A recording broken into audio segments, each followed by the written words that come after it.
మా దగ్గర ప్రయాణానికి సరిపడా ఆహారం ఉంది.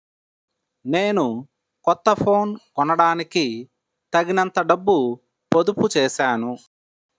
ఆమె దగ్గర కార్ కొనడానికి తగినంత డబ్బు లేదు. ఇలాంటి వాక్యాలను ఇంగ్లీష్లో ఎలా చెప్పాలో ఇప్పుడు చూద్దాం. దీనికి గాను మనం ఇనఫ్ను ఉపయోగిస్తాం.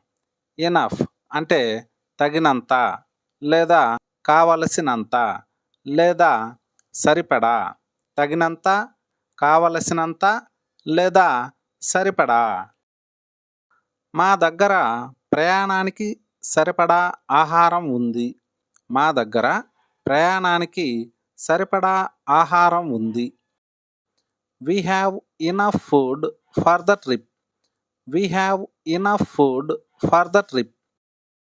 We have enough food అంటే మా దగ్గర తగినంత ఆహారం ఉంది లేదా మా దగ్గర సరిపడా ఆహారం ఉంది.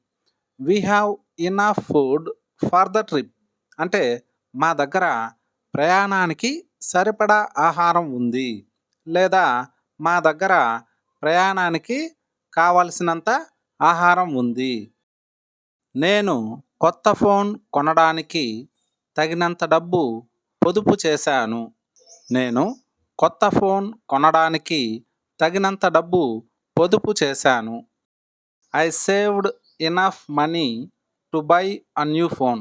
I saved enough money to buy a new phone. I saved enough money అంటే నేను తగినంత డబ్బు పొదుపు చేశాను. ఎందుకు?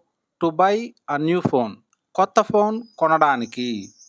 I saved enough money to buy a new phone అంటే నేను కొత్త ఫోన్ కొనడానికి తగినంత డబ్బు పొదుపు చేశాను.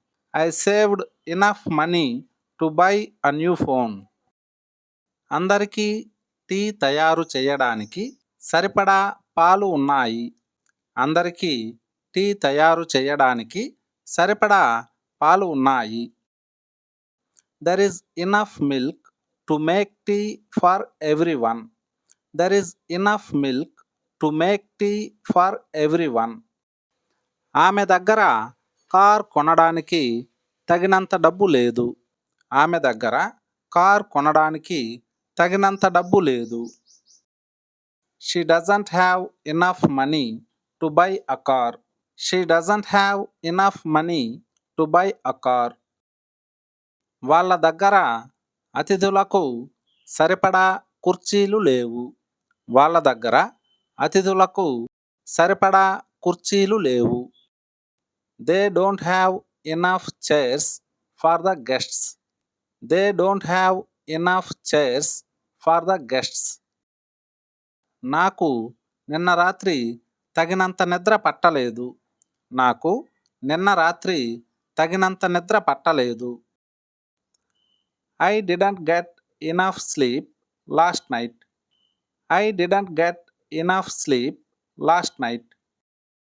వారి దగ్గర వంట చేయడానికి తగినంత బియ్యం ఉంది.